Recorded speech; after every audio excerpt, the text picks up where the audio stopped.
So one of the key drivers around this piece of work was a firm-wide initiative to effectively deliver better services to our clients. And the way in which we go about that is to make sure that we give our people the best tools, the most flexible tools to allow them to do that. It's pretty simple stuff. But also, not only is it about delivering a better service to our client, it's also about providing our people with flexibility. All law firms are in a war for talent. We're trying to both retain and attract talent to our business. And to be able to do that, we have to respond to the changing needs of our employees. And those needs are changing in the form primarily around flexibility. So looking for tools and technologies that we can use to help people operate in a more flexible fashion that suits both their lives but also the needs of our clients was really the driver and the key drivers behind this project.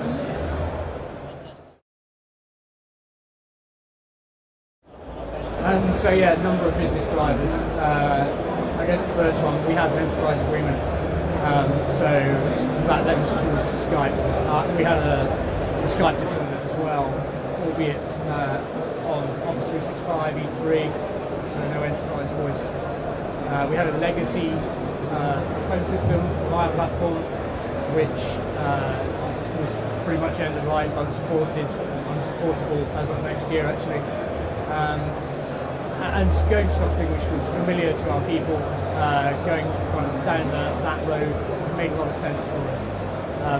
It's an interface which allows them to use something which they know, but we know we can get more out of. So rather than them collaborating on a document, sharing their platform, and then picking up the phone to talk it through, to be able to do all of that in one with their clients, working live real time with their clients, just made a lot of sense. It's kind of almost an inevitable next step.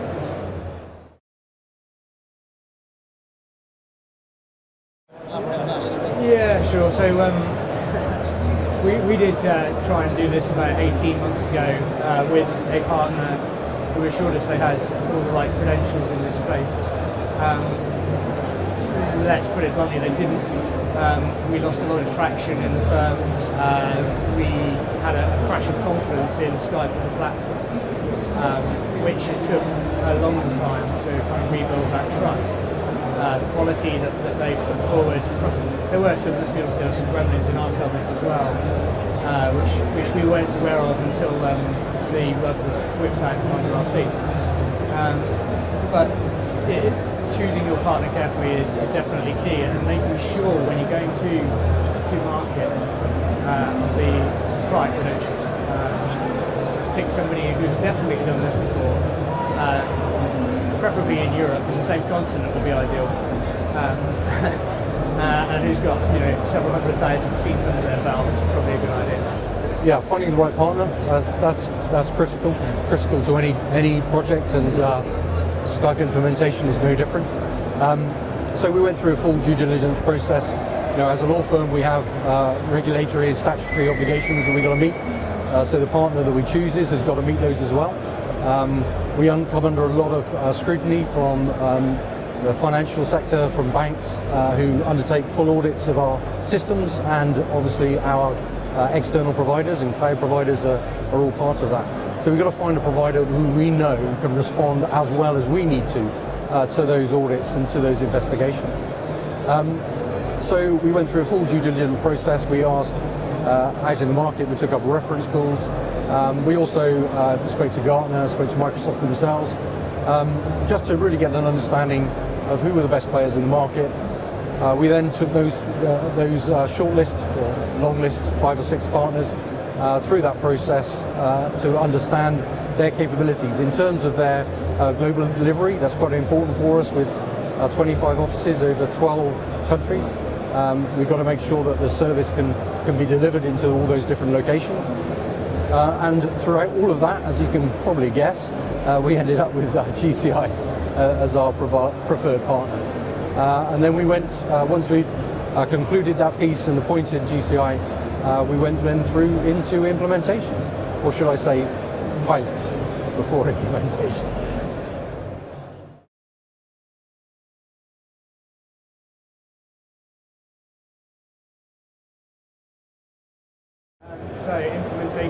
how do we do it carefully? That's step one. Due to our previous experience, we really didn't want to cock it up again. I would say that on stage, I'm not sure. So yeah, we started out with putting all the platform in place. So we put in our NNIs, SIP trunks, GCI installs the SIP trunks. We put domain trusts in place, etc. Did a bit of testing to make sure it was all right. And then myself and my small band of merry men first joined the platform to see whether it was broken or anything else broke, and it didn't. So we moved on to the wider IT team, of which there are about 80, and put them over, and they were happy as well. So we thought, right, it's time to grow this up a bit and take it out a bit wider. Still cautious. We took it kind of one step at a time, very small offices. We've got some pretty small offices out there, some 20, 30 people, so we went to them first. Still didn't break. So we did 2 or 3 of those size offices. And as we kind of grew in confidence, we upped the numbers. So whereas we started with 5 and then sort of 60 or 20, 30, 50, 60, in the last one we did over 500. And as soon as we did an office, we were getting feedback. We had, because I guess the previous implementation, whilst it was Office 365, one thing I didn't mention is that we were kind of a bit out of internet bandwidth, so the quality was flaky, and people were dropping out of calls, particularly in meeting rooms and things like that, where you go to the Skype call, if the quality is bad, your impression of it is bad. As soon as we moved over to the GCI platform, the quality immediately improved because we had all the links in place. Our networks are joined in effect. So whilst they're hosting the platform, because of the network interface, they are on the same level. So the quality is there and the confidence comes up.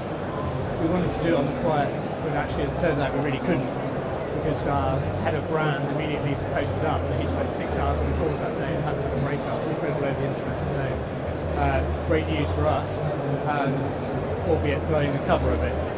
Yeah, so that was the kind of migration from the O365 platform to the GCI platform. We did it in a phase, so we got over to get the quality up first, restore the confidence, and then we started on the enterprise voice kind of journey, if you like. From that perspective, we've challenged GCI in a number of ways. We particularly wanted to find out their credentials outside of the UK, because we've spoken to a lot of people who had offices obviously in the UK, but also around Europe. But we thought we'd throw them a bit of a curveball and ask them to support our Netherlands office as our first experience of doing a whole office. And that went really swimmingly. We threw resource at it. We put a team of people, so trainers, training on the day before deployment, overnight port, and then the next day we had 4 people working in an office of about 40. So threw a lot of resource at it. We were there for 2 further days. But what that did was enable us to get really under the skin of what to look out for going forward, and kind of started the learning curve as to how we should deploy this at scale.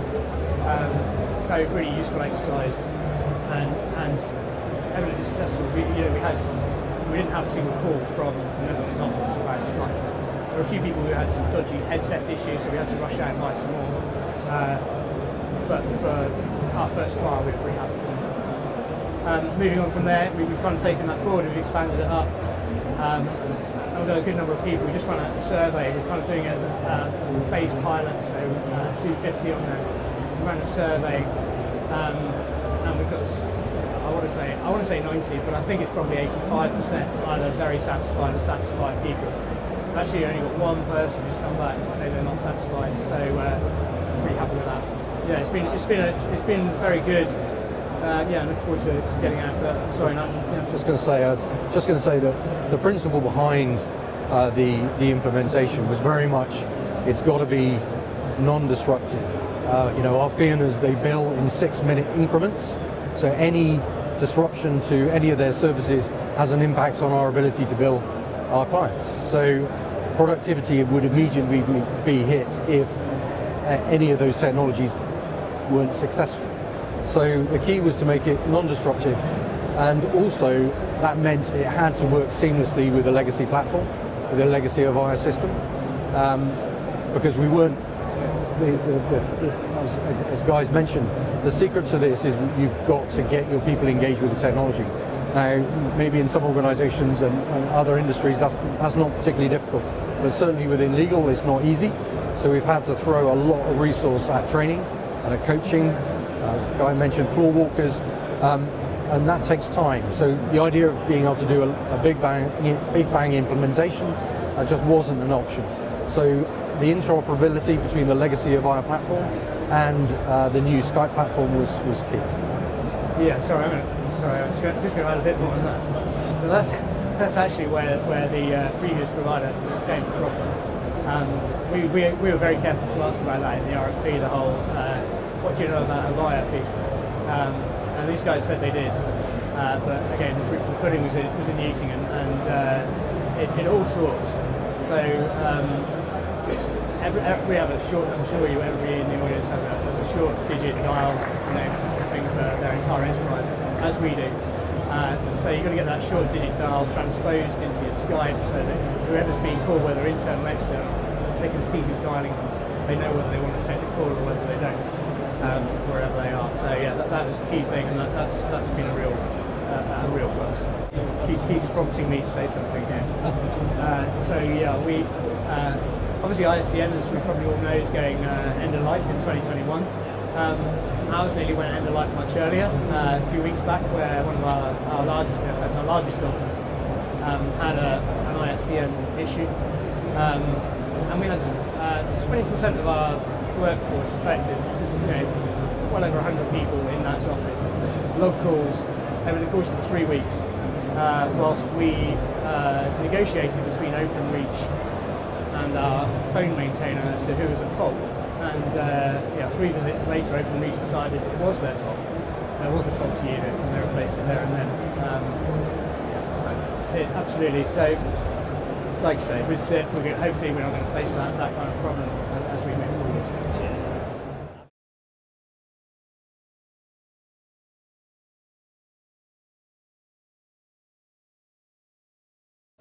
Sure. So I think what's fascinating through the process of actually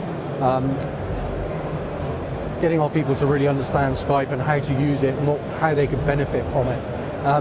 We identified pretty early on that we actually needed to implement Skype-enabled meeting rooms, which we call connected meeting rooms.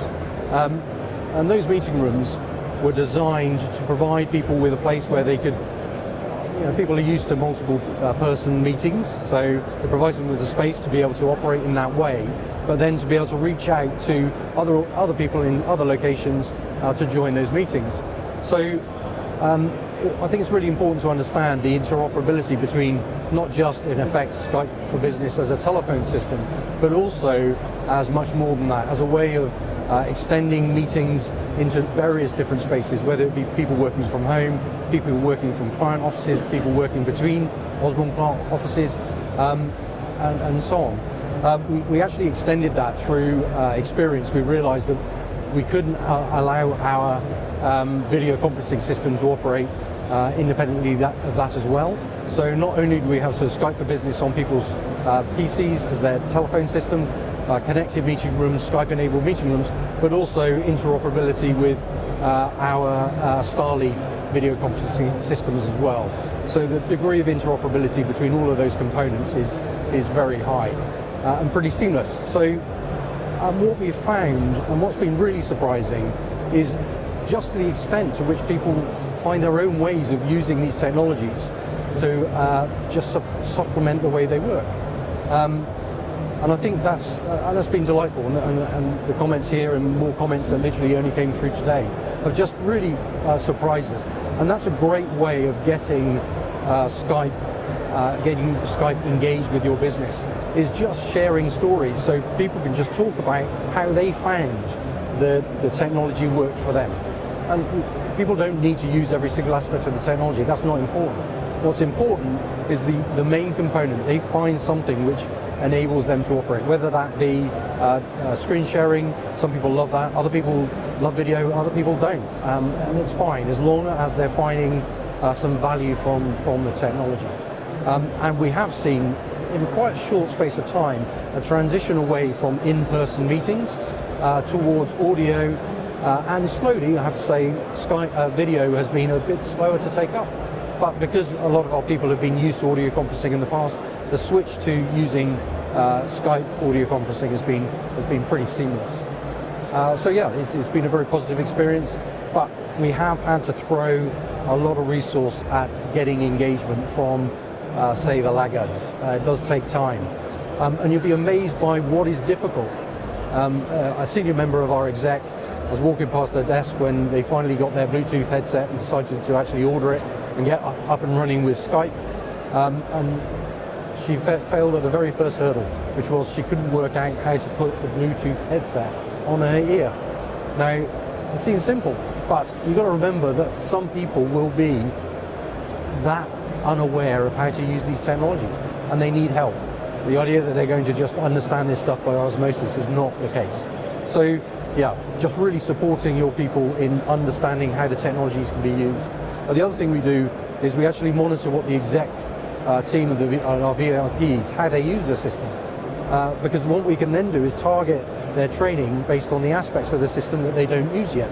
So if they're heavily using audio conferencing, that's great. But if they're not using screen sharing, we'll then arrange a 5-10 minute coaching session with them to show them how screen sharing works.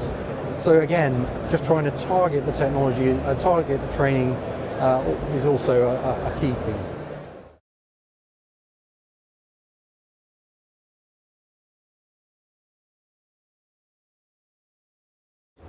Thanks. I think so. Next steps for me. Firstly, complete the rollout. We've still got some of our outlying offices to do. We've got a number of people left to go. We're keen to understand as well how Teams factors into this. I think you told me the other day it's Microsoft's most downloaded product in their history or something ludicrous like that. It's clearly there's a market for it there. We want to understand how that might fit into legal. We're using it internally, but we haven't been brave enough to venture outside the four walls yet. So it'll be interesting to see where that goes, and see what else we're going to work with GCI. I guess I think this has been a good experience and one which stands in good stead going forward. Anything else to add? Yeah, I was just going to say. So federation with clients, so one of the reasons for going with the GCI platform, we have some very specific requirements, regulatory requirements. So before we actually engage in a conversation with a client, we have to throw up a disclaimer about the fact that we cannot use the instant messaging platform as a mechanism for giving legal advice. So now that we have the ability to do that with the GCI platform, we are going to start federating with clients and starting engaging with clients. There are some sort of sensitivities around that because obviously providing clients with presence information about our employees, there's some issues around that. Clients can be quite demanding and you don't necessarily always want to be showing people exactly where you are all the time. So we've got to think about the ramifications behind that, but I'm sure that we can find a way through and provide our people with that kind of connectivity.